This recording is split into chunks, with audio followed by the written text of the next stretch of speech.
आज का हमारा टॉपिक है दादा साहब फाल्के अवार्ड 2022।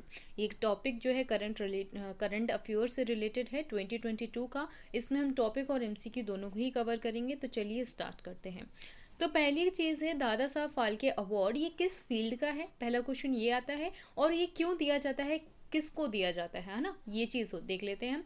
तो ये किस फील्ड से रिलेटेड है, तो ये इंडिया सिनेमास की जो हमारी फिल्म इंडस्ट्री है उससे रिलेटेड है। अब ये किसे दिया जाता है, किसी भी पर्सन को for their outstanding contribution to the growth and the development of India cinema. Indian cinema जो है उसके लिए जो उनका आउटस्टैंडिंग कंट्रीब्यूशन होता है, इसलिए उन लोगों को दिया जाता है। ये एक एनुअली प्रेजेंट किया जाता है, हर साल इसको किसी विशेष को दिया जाता है। अब देख लेते हैं कि ये हमें क्या पढ़ने की ज़रूरत है गवर्नमेंट एग्ज़ाम में या किसी भी एग्ज़ाम के लिए। क्या हमें इसे पढ़ना और समझना ज़रूरी है, क्योंकि ये इंडस्ट्री फिल्म इंडस्ट्री से रिलेटेड है, राइट। तो हाँ बिल्कुल इसे हमें पढ़ना ज़रूरी है, क्योंकि ये जो अवार्ड है ये किसके द्वारा प्रेजेंट किया जाता है, आई मीन किसके द्वारा दिया जाता है, तो वो है गवर्नमेंट। हमारी गवर्नमेंट इस अवार्ड को देती है, ठीक है। तो इसलिए ये ज़रूरी हो जाता है हमें पढ़ना इसके बारे में। तो ये अब गवर्नमेंट दे रही है, क्योंकि तो ये ज़रूरी है किसी न किसी मिनिस्ट्री के अंदर आता होगा। तो किस मिनिस्ट्री के अंदर आता है ये, तो ये आता है ministry of information and broadcasting, सूचना और प्रसारण मंत्रालय के अंदर आता है, ठीक है। अब क्योंकि इस मिनिस्ट्री के अंदर भी बहुत सारे काम होते हैं, सारा कुछ एक बंदा बैठ के तो नहीं करता होगा, तो डिफरेंट डिफरेंट पार्ट्स में इसको डिवाइड कर दिया जाता है, ठीक है। डिफरेंट डिफरेंट पार्ट्स में इसको डिवाइड कर दिया जाता है और डिफरेंट ऑर्गेनाइजेशन बना दी जाती हैं कि आपको ये काम संभालना है, आपको ये आपको ये आपको ये, ठीक है। तो अब इसी में से एक ऑर्गेनाइजेशन है जो कि डायरेक्टरेट ऑफ फिल्म फेस्टिवल है, जो कि इसका लेखा जोखा संभालती है, ठीक है। तो आपको ये इतना भी ज़रूरी नहीं है याद करना, आपको बस ये पता होना चाहिए कि किस मिनिस्ट्री के अंदर आता है। तो ministry of information and broadcasting के अंदर आता है। और आपको ये बताएंगे, कमेंट करके ये बताना है कि इस मिनिस्ट्री के मिनिस्टर कौन है, ठीक है। आप मुझे कमेंट करके बताइए। चलिए आगे बढ़ते हैं। अब ये प्रेजेंट किया जाता है एनुअली, जैसे हमने बात करी, ठीक है। कहाँ पे प्रेजेंट किया जाता है, कैसे, तो at national film award ceremony, ठीक है। नेशनल फिल्म अवार्ड जो होते हैं हर साल, उसकी सेरेमनी में इस अवार्ड को दिया जाता है, ठीक है। अब इसमें क्या क्या मिलता है वो देख लेते हैं। तो कैश प्राइस मिलती है आपको 10 लाख की, कितनी, 10 लाख, ठीक है। ये हो गई कैश प्राइस। दूसरी चीज़ होती है आपको गोल्डन लोटस मिलता है, स्वर्ण कमल मिलेगा, फिर एक सॉल मिलेगी एंड अ सर्टिफिकेट, ठीक है। चार चीज़ें हो गई, क्या, 10 लाख रुपीज़ कैश मिलेगा, स्वर्ण कमल एंड अ सॉल और अ सर्टिफिकेट। क्लियर। चलिए नेक्स्ट हम देख लेते हैं, आगे बढ़ते हैं। Who has been awarded by the Dadasaheb Phalke award 2022, ठीक है। इस साल 2022 में दादा साहब फाल्के पुरस्कार 2022 से किसे सम्मानित किया गया है, तो इसका राइट आंसर हो जाएगा आशा पारेख जी। कौन है आशा पारेख, इसका यानी कि ऑप्शन नंबर सी इसका राइट आंसर है। आशा पारेख जी को इस साल यानी कि 2022 में इस अवार्ड से सम्मानित किया गया है। लेकिन यहाँ पे एक पॉइंट आपको देखना है कि ये जो 2022 में अवार्ड इनको मिला है, लेकिन ये किस ईयर के लिए मिला है, तो ये 2020 के लिए मिला है। इन्हें किस ईयर के लिए मिला है, 2020 के लिए मिला है। अब ये 2 साल कहाँ गए वो आप लोग अच्छी तरीके से जानते हैं। तो चलिए इनको ये अवार्ड किस लिए मिला है, 2020 के लिए मिला है। तो आगे और बढ़ लेते हैं हम। ये देख सकते हैं आप, ये हैं आशा पारेख जी। ये राइट में जो है, लेफ्ट में जो है, इन्हें आप बखूबी जानते हैं, हमारी राष्ट्रपति हैं। तो चलिए हम देख लेते हैं, ये आशा पारेख जी है, ठीक है। इनको मिला है 2020 के लिए, किस लिए मिला है, 2020 के लिए। तो ये क्वेश्चन भी आया होगा आपके माइंड में कि 2020 के लिए मिला है, तो 2029 के लिए, आई मीन 2019 के लिए किसे मिला है, 2019 में किसे ये अवार्ड मिला है, तो 2019 में मिला है साउथ इंडस्ट्री के, साउथ फिल्म इंडस्ट्री के सुपरस्टार रजनीकांत जी को, ठीक है। एंड देन 2018 में यही अवार्ड हमारे अमिताभ बच्चन जी को भी मिल चुका है।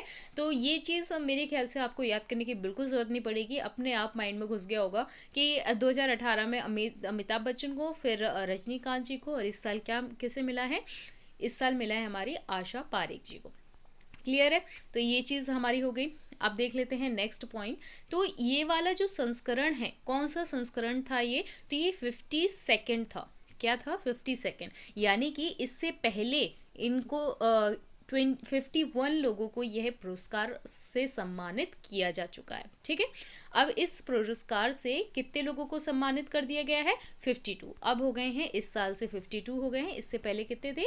51 थे। ठीक है, अब ये जो पुरस्कार है कब दिया जाता है? जैसे हमने बात करी कि नेशनल फिल्म अवार्ड सेरेमनी में दिया जाता है। तो इस अवार्ड का कौन सा संस्करण था? तो ये था 68। ठीक है, हमारा ये 68 संस्करण था। अब इन दोनों में डिफरेंस कैसा है? क्योंकि ये दोनों ऑब्वियस है, छोटे बड़े भाई बहन हैं, ये पहले आ गए थे और ये बाद में आए हैं, तो इनका 52 ही है, इनका 68 है। करीबन 16-17 साल छोटे बड़े भाई बहन हैं। ठीक है, ये हमारे ऊपर वाले बड़े भैया हैं, नीचे वाले छोटे भैया हैं। ठीक है भाई, आगे देख लेते हैं। अभी इसमें आप ये जो सर्वप्रथम ये जो पृथ्वीराज कपूर हैं, इनको क्या मिला है? सर्वप्रथम मरणोपरांत दादा साहब फाल्के पुरस्कार दिया गया था। ठीक है, तो मरने के बाद जिन्हें सम्मानित किया गया है उनमें से पहले कौन से हैं? पृथ्वीराज कपूर हैं। एक ये भी पॉइंट अपने माइंड में रखिएगा। चलिए आगे बढ़ते हैं। नेक्स्ट क्वेश्चन है, who has given the Dada Saheb Phalke award for the first time? अब क्योंकि हमने बात करी थी यहाँ पे कि 2019 में किसको मिला, 18 में किसको मिला एंड 20 में किसको मिला, ये 3 चीज़ें हो गई, लेकिन सबसे पहले किसको मिला? अब इस क्वेश्चन में पूछ रहा है पहली बार दादा साहब फाल्के पुरस्कार किसे प्रदान किया गया था? तो इसका राइट आंसर हो जाएगा देविका रानी। कौन थी ये? देविका रानी, और ये पहली महिला भी हैं जिसे दादा साहब फाल्के पुरस्कार मिला है, और पहले व्यक्ति भी, पर्सन भी है। ठीक है, तो ये दोनों ही चीज़ हैं। अब अगर आपसे ये पूछ ले कि पहले पुरुष कौन से हैं, तो पहले पुरुष आपके हो जाएंगे कौन? बृजेंद्र नाथ सरकार। ठीक है, ये आपके पहले पुरुष हैं जिन्हें दादा साहब फाल्के पुरस्कार से सम्मानित किया गया है। अब इन्हें देविका रानी को कब किया गया था? कब किया गया था? 1969, क्योंकि इसकी शुरुआत कब हुई है? 1969 को हुई है। ये मैंने आपको नहीं बताया, आगे इस पॉइंट को कवर करेंगे। और इन्हें कब मिला है? सेकेंड ईयर इनको मिल गया, यानी कि 1970 में इनको मिल गया है। बृजेंद्र नाथ सरकार को मिला है अवार्ड।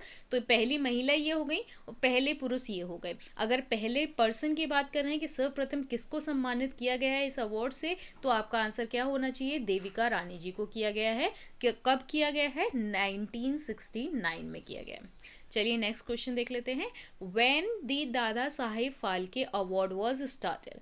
ये कब स्टार्ट किया गया है? तो जैसे मैंने अभी भी बताया आपको कि ये कब स्टार्ट किया गया है? 1969, that is option number A. अब ये जो दादा साहब फाल्के पुरस्कार है ना, ये किसके नाम पे रखा गया है? ये इसे किसके लिए शुरुआत की गई है? आई मीन इनका जो दादा साहब फाल्के जी थे उनका बहुत अच्छा योगदान रहा है, और उनको पिता भी माना जाता है। किसका? फिल्म सिनेमा का, फिल्म इंडस्ट्री का। तो उन्हें पिता माना जाता है, उन्हीं के नाम पे ये अवार्ड इन्होंने स्टार्ट भी किया है गवर्नमेंट ने देना। तो ये कब किया गया है? 1969। और 1969 को इनका क्या होता है? वर्षा जन्म शताब्दी होती है। ठीक है, इनका जन्म जो हुआ था उसको 100 साल पूरे हो गए थे 1969 को। ठीक है, तो उस दिन से इस अवार्ड की शुरुआत की गई है। चलिए आगे बढ़ते हैं, नेक्स्ट देख लेते हैं। नेक्स्ट क्वेश्चन है, who is known as the father of Indian cinema? जैसे अभी हमने बात करी, मैंने अभी भी बताया कौन है? फाल्के जी हैं। अब फाल्के जी का जो रियल नेम है वो ढूंढी राज गोविंद फाल्के है, जिन्हें हम दादा साहब फाल्के के नाम से भी जानते हैं। तो ऑप्शन नंबर हमारा 20 यहाँ पे राइट आंसर हो जाएगा। ऑप्शन बी इज ढूंढी राज गोविंद फाल्के, या फिर दादा साहब फाल्के के नाम से जिन्हें हम जानते हैं। वो कौन है? Father of Indian cinema.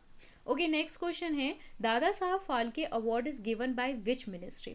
ये हमने स्टार्टिंग में ये बात कर ली थी कि किस मिनिस्ट्री के अंदर ये आता है। तो किस मिनिस्ट्री के अंदर आता है? Option number A, that is ministry of information and broadcasting, सूचना एंड प्रसारण मंत्रालय। इसके मिनिस्टर कौन है? तो अनुराग ठाकुर जी इसके क्या हैं? मिनिस्टर हैं, अनुराग ठाकुर जी। ठीक है, ये मैंने आपसे क्वेश्चन भी पूछा था, आपने आई होप कमेंट कर दिया होगा। अनुराग ठाकुर जी, ठीक है, इसके मिनिस्टर। चलिए नेक्स्ट क्वेश्चन देख लेते हैं। For the outstanding contribution to the growth and the development of Indian cinema which highest award is awarded? भारतीय सिनेमा के विकास और विकास के उत्कृष्ट योगदान के लिए किस सर्वोच्च पुरस्कार से सम्मानित किया जाता है? ठीक है, तो कौन सा ऐसा अवार्ड है, तो हाईएस्ट जो अवार्ड है जिससे अवार्ड किया सम्मानित किया जाता है वो कौन सा है, दादा साहेब फाल्के पुरस्कार। That is option number A इसका राइट आंसर हो जाएगा, Dada Saheb Phalke award. Film fair award या भारत रत्न अवार्ड नहीं है, पहला ऑप्शन इसका राइट ऑप्शन है। नेक्स्ट क्वेश्चन है, who was first given the Dadasaheb Phalke award posthumously. सर्वप्रथम मरणोपरांत दादा साहब फाल्के पुरस्कार किसे दिया गया, तो इसका राइट आंसर हम पहले भी बात कर चुके हैं, पृथ्वीराज कपूर। इसका राइट आंसर हो जाएगा option number B, Prithviraj Kapoor को इसमें दिया गया है 1971 में। क्लियर है, 1971 में पृथ्वीराज कपूर को दिया है। देन सेकंड जो ऐसे पर्सन हैं वो हैं विनोद खन्ना, जिन्हें 2017 में यह पुरस्कार दिया गया है। मरने के बाद उन्हें इस पुरस्कार से सम्मानित किया गया है। ठीक है, तो ये कुछ हमारे क्वेश्चंस थे जो हमने देख लिए, और इसका जो भी टॉपिक था मैंने इस वीडियो में पूरा कवर किया है। अगर अच्छा लगे तो लाइक शेयर करना बिल्कुल ना भूलें।